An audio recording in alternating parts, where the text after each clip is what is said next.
তুমি অসুর হবে না ভক্ত হবে, কি হবে? ঠিক তো? ঠিক আছে, তো সেই সুযোগটা গ্রহণ করো।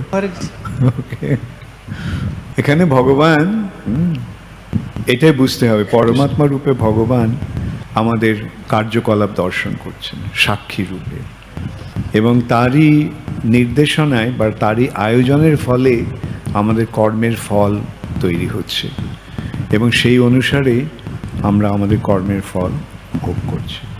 এখানে আমাদের সুযোগ আছে ভগবানের দিকে যাব না ভগবান থেকে দূরে যাব। ভগবানের থেকে দূরে যাবই নয়, কেবল দূরে তো এমনিতেই চলে গেছি। ভগবানের প্রতি উন্মুখ হব না ভগবানের বিরোধী হব।